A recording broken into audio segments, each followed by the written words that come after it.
Alright, so fractional exponents are pretty easy as long as you remember how fractional exponents are read. Fractional exponents are read power over root. If you remember power over root, you'll never have an issue with fractional exponents. So there are two ways that fractional exponents could be expressed. A fractional exponent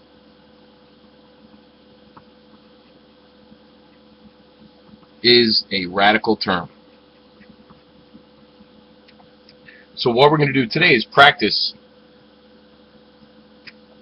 transferring back from fractional form to radical form, and from radical form to fractional form. So first, let's introduce what a fractional exponent can look like. For example, x to the 1/2 is a fractional exponent. If I want to convert this fractional exponent to radical form, I simply have to read power over root. So now the numerator here is 1, so the power is 1, and the denominator is 2. So the root is 2. That means it's a square root, in which the radicand has a power of 1.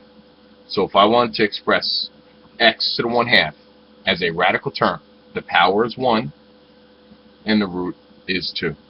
Therefore, x to the 1/2 is the square root of x.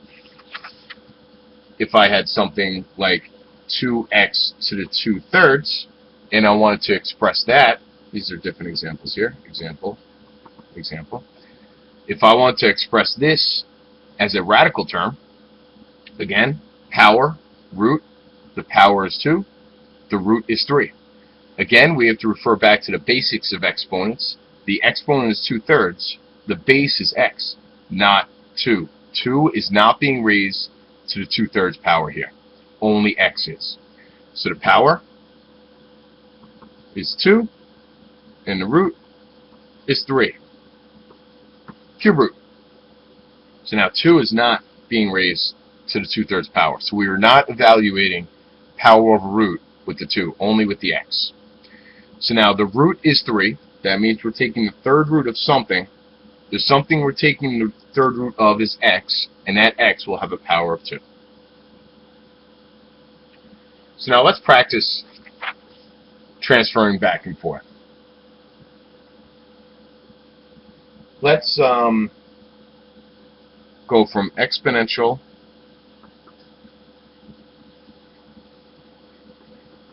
to radical form for the following examples. Let's say that we had x to the 2/3, 2x to the 1/2, and 8x to the 1/3. Try to convert these to radical form on your own. So pause the video and try to convert these to radicals. As soon as you're done with that, you can verify that you've completed this correctly. So x to the 2/3, we read this as power over root. So we're taking the third root of something.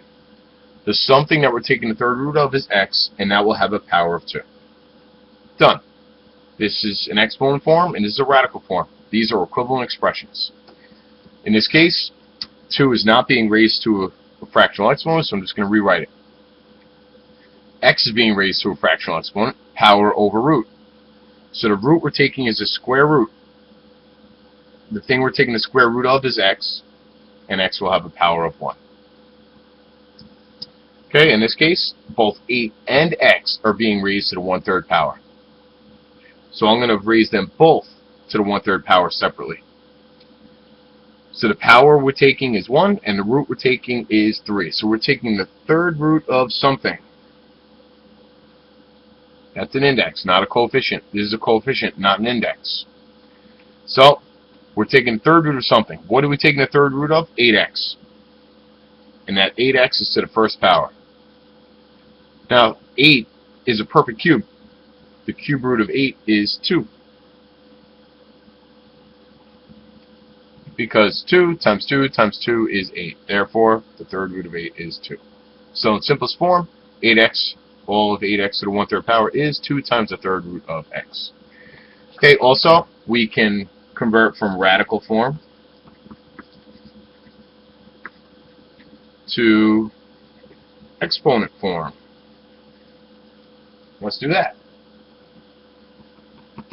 Let's say we have the third root of 2 times x to the third times y. Say we have another example, the square root of 4 times x to the fifth times y to the sixth. And let's express them in exponent form. So now again, the way you read fractional exponents is power over root. So in the first example, all of these will have a denominator of 3. Power over root. The root is 3, so therefore the denominator will be 3. So the powers will be in the numerator. 2 has a power of 1, but we're taking the third root of it. X has a power of 3, but we're taking the third root of it. Y has a power of 1, but we're taking the third root of it. And so you can see that we can simplify this. This is 2 to the 1/3 times x times y to the 1/3. So now the only other way we could express this is x times 2y to the 1/3. If you wanted to group these together, that isn't even necessary. These are equivalent expressions. But it's nice to be able to recognize that. In this case, the power of 4 is 1, the power of x is 5, and the power of y is 6. So I'm going to write that first. 4 to the first, x to the fifth, and y to the sixth. The root we're taking is the second root. So all of these will have denominators of 2. And let's clean up wherever we can. Well, 4 to the 1/2 power, I didn't even have to express that because I know the square root of 4 is 2. So I'm going to simplify that. X to the 5/2 cannot be cleaned up, and y to the 6/2 can be cleaned up. Y to the third. Lastly, we can evaluate some numerical bases with fractional exponents.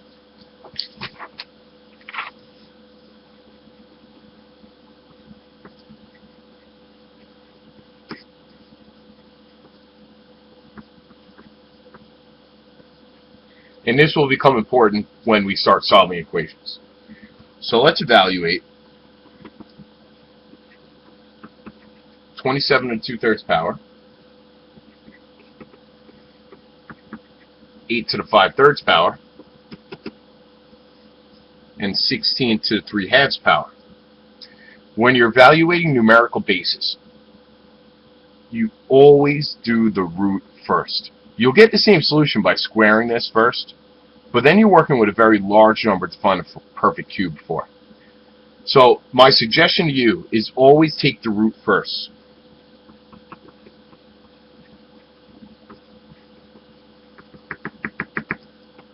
Again, you could raise it to the exponent first. If you want to raise 8 to the 5th power and then take the third root of that, feel free. You'll get the same solution, but I just find it easier to work with a small number by taking the root first. So let's take the third root of 27. Again, fractional exponents are read power over root. So we're taking the third root of 27, which is 3. But we still had a power of 2. And 3 squared is 9. So 8 to the 5/3, we're taking the third root of 8, which is 2. And then we're raised to the 5th power. And 2 to the 5th power, 32. 16 to the 3/2 power means we're taking the second root of 16, which is 4. We still have a third power there. And 4 to the 3rd power is 64. You can use your graphing calculator to evaluate all of these bases. But it would look like this in your calculator. 27 to the, open parentheses, 2 divided by 3 power. Or 8 to the, open parentheses, 5 divided by 3 power. And the last example would be 16 to the, open parentheses, 3 divided by 2 power. And you can verify with your graphing calculator that you've done this correctly.